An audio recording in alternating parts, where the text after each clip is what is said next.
little more of the country feel to it.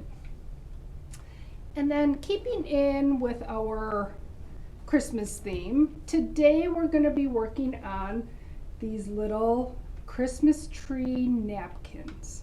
Okay, this pattern's been around for a long time, but we've had several people that have never seen it before. They're just amazed with it. And this is a tree that starts out from a half a circle. Okay, so we're going to be going through how to make our template for the circle, how to sew it, and then how to fold it to get your little napkin. Okay, so you can make the trees like this without the trunk, or if you want to make it look even more like an actual tree, you can put this little trunk piece in, and I'll show you how to do that in a minute. You can also, instead of, they don't have to be tree shaped, if you turn them like this, they're a fan. And if you have them be the fan shape, it works really nice, so you can put your silverware right into there. Your knife over here. So it can sit right in the middle of your plate with your napkin and your silverware right as your centerpiece. All right, so we're going to start by showing you how to make your template. Before we get into that, we got something new going on. Elaine had put a post earlier this morning that we're going to try to do some of our items here similar to how we do the come and sold, the live sales that we've been doing on Wednesday nights.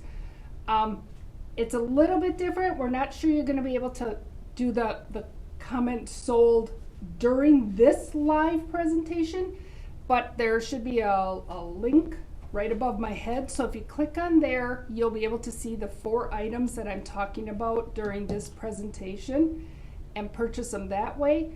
Or when this presentation is done, you might be able to go to our come and sold store and purchase them straight from there, but it might take about a half hour or so for us to activate the items. We can't activate them until after the presentation.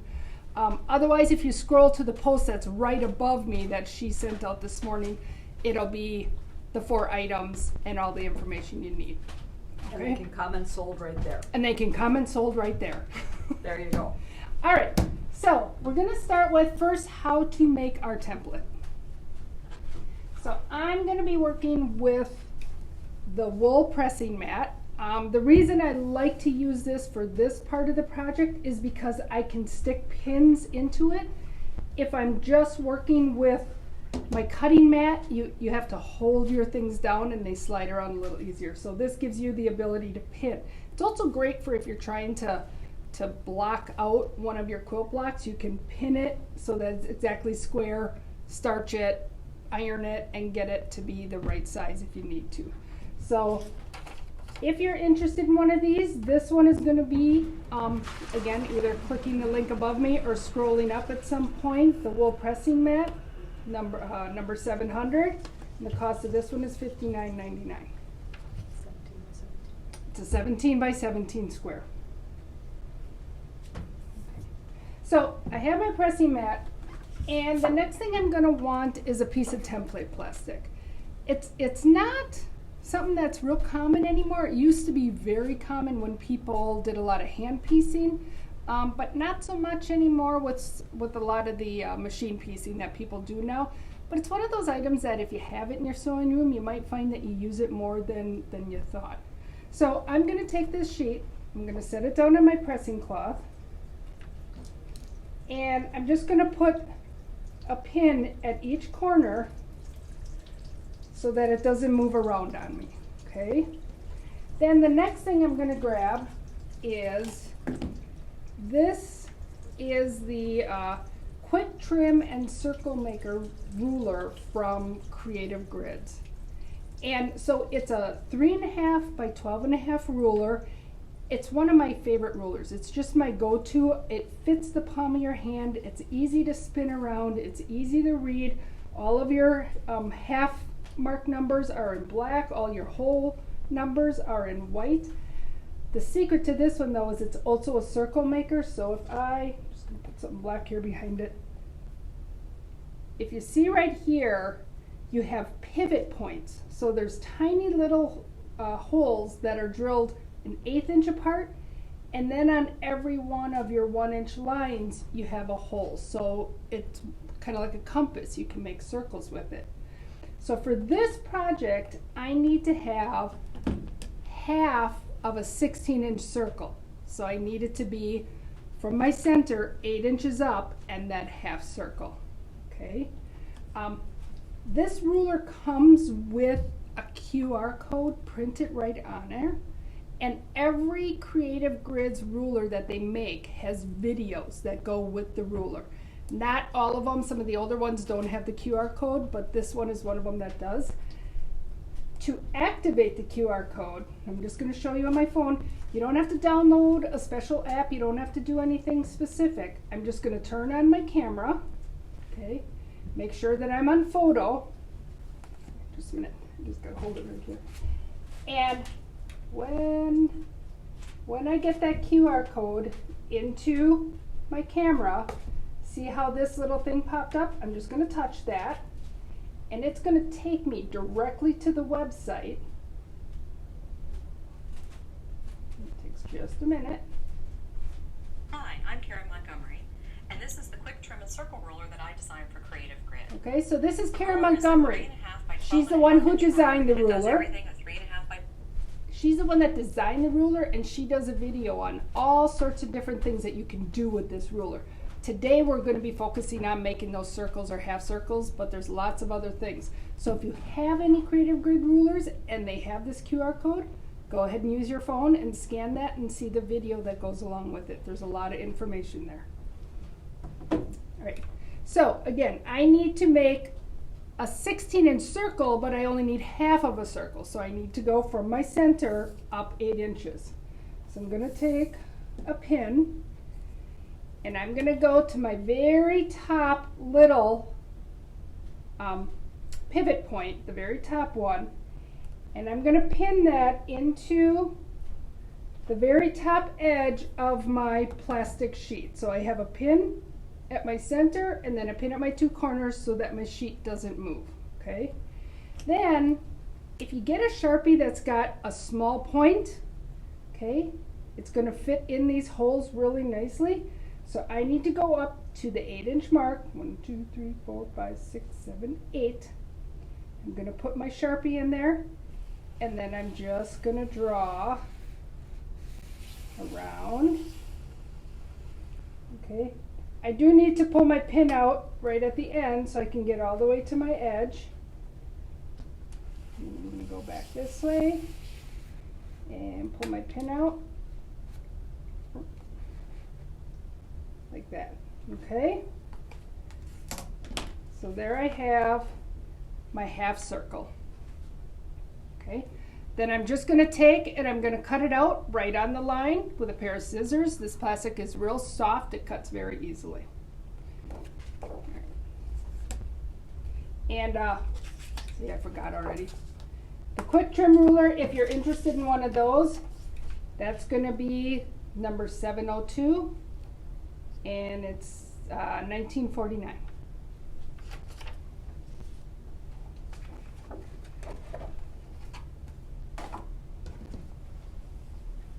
So once I have my circle cut out, I do like to take my Sharpie and just darken that edge a little bit. It just helps to see it when I'm cutting things out. Oh, that's just a smidge we're getting reflection. Perfect. There you go. Okay. So the next thing I need is my fabric. And for these you use 2 different colors. So again, because we're in Christmas, I'm going to have my Christmas print and I'm going to have my red solid. Okay. I'm going to lay them right sides together.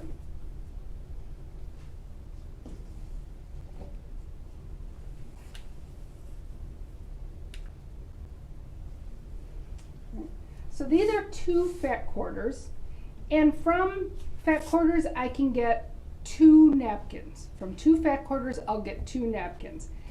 And I can put my template on going this way and still get 2 of them, or I can put it this way and get 2 of them.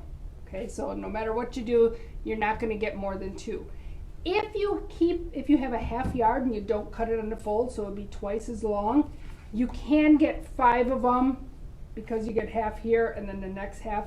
So you can, if you're careful with your placement, you can get 5 napkins out of 2 half yards, okay?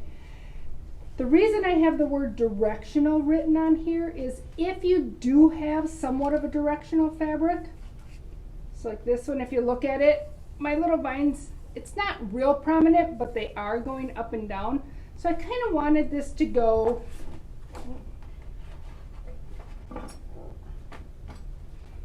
I wanted them to go this way rather than go this way. So when I put these together,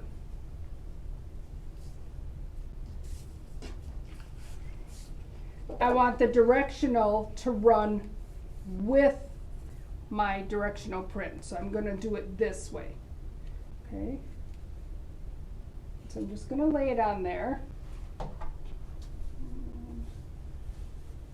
I lost my square.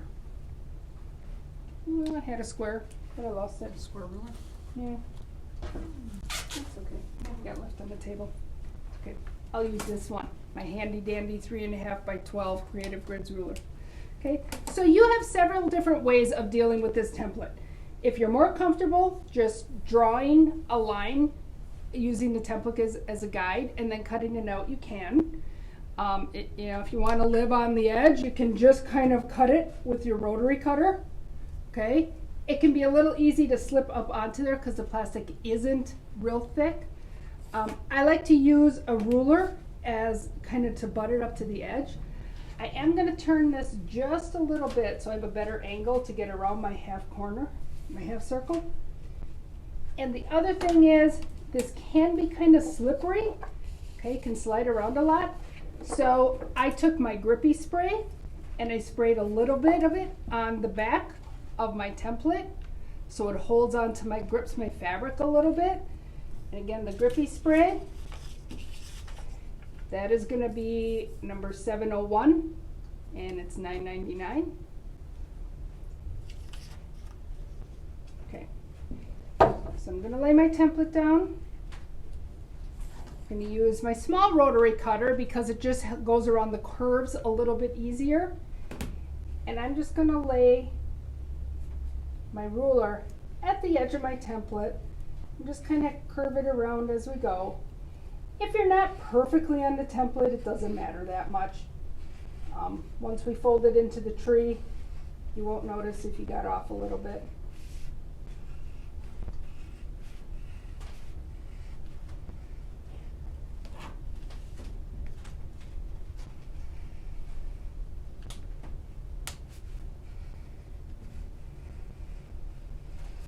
Okay.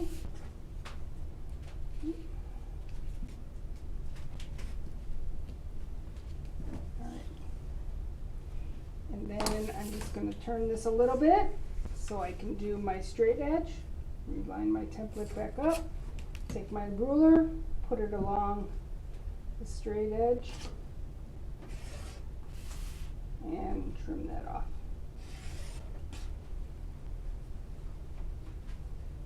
Alright, so there I have, using my template, I have my half circle, my red on one side and my Christmas print on the other side.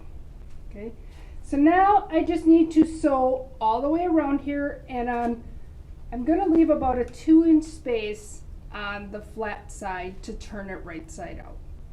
Okay.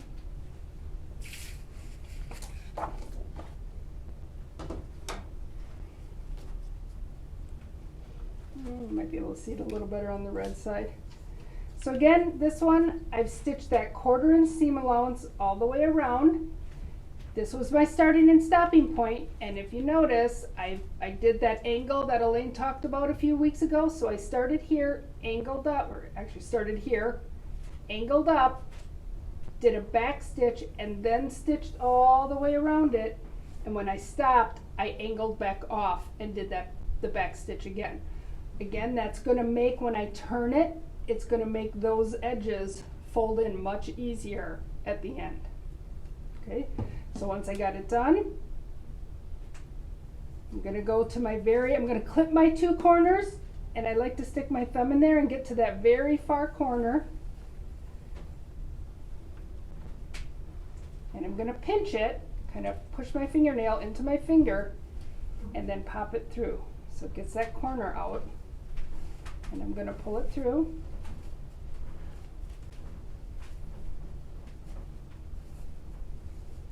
Okay. And I'm going to have my turning tool. Again, I think Elaine might have talked about this in one of her previous ones. It's got a nice rounded edge so you don't accidentally poke it through your corners. So I'm going to get that tool, find my hole, up in there, poke out my corners, okay, smooth out my edge. And then I'm going to take it to the ironing machine, the ironing board, and I'm going to press it really well, okay? Again, because I angled those corners, you can see I can't even find my hole, but it just automatically turns that edge in, so you're not fighting trying to keep that in when you go to press it and sew it, okay? Again, this is the precision turning tool. It's from Quilter Select. And that is going to be one of our other items on our sale today, number 703. Okay. Do a top stitch all the way around my edges. I think it keeps it nice and crisp, and it also is how I close that hole that I turned it through. So again, I like to keep that hole only about 2 inches. It doesn't need to be very big. So once I have it done, I've pressed it, and I kind of use matching thread, but you can see I did that 1/4 inch, actually a scant 1/4 inch seam all the way around it. So now it's time to fold it into our tree. So I'm going to lay the side up. Let me grab my sample. Okay. So this is kind of my pretty fabric, and this is my back fabric. So I'm going to lay it with the back fabric facing up. And on my template, I had marked a 5.5 inch line or spot. So I'm going to lay that. Where did you measure the 5.5 inch line from? I line it up right with my edge of my circle, okay, and I've measured in and I put a line at 5.5 inches. So I'm just laying it. Because of my seam allowances, I'm a little shorter here, but I'm not worried about that. I'm going to line it up right at along here, right at the edge of my circle, half circle. And then I'm going to put a pin right where that line is. Now the 5.5, you know, every time you sew these, they might be a different size, a little bit bigger, a little bit smaller. So that's just a rough guesstimate. You can kind of tweak as you fold each one if you need to adjust that a little bit, but it's a good place to start. So now if you remember as kids, kind of fan folding paper to make the little fans, it's kind of similar to that. So I'm going to start at this point. I'm going to take my corner and I'm just going to fold it down so I get my 90-degree angle right there, okay? And I'm always going to be working with lining up this edge on the next 2 folds. So now I'm going to flip it over and I'm just going to fold it so I lined that edge up. And then I'm going to flip it over one more time. I can pull my pin out and I'm going to flip it so I line again this edge up with the outside edge of my napkin. And there's your little tree. Okay? So again, I'll do it one more time. This was where my 5.5 line was. I folded it, got my 90-degree angle, flipped it over, use that same edge to line up my next fold, flip it over again, and line up the edge one more time. Okay, so you know, sometimes these are off a little bit. You can have them hanging over. I'm fine with that. It doesn't bother me. If you want to try to get it to be exactly lined up, you can play with sliding them back and forth. Once you get it where you want it, you press it well, and it'll just kind of stay right where you wanted it to be until somebody uses it, and then you have to wash it. Then you have to iron it and refold it. If you want, you could actually come and stitch these lines So you would always have that line stitched in there as your folding line. I've never found I needed to do it, but it's an option. If you want to have the little tree trunk in there, what I did for that is I cut a piece that's 2.5 by 3, okay, folded it right sides together, stitched my bottom and along my side, and then turned it right side out, so I still have my raw edge here. When I'm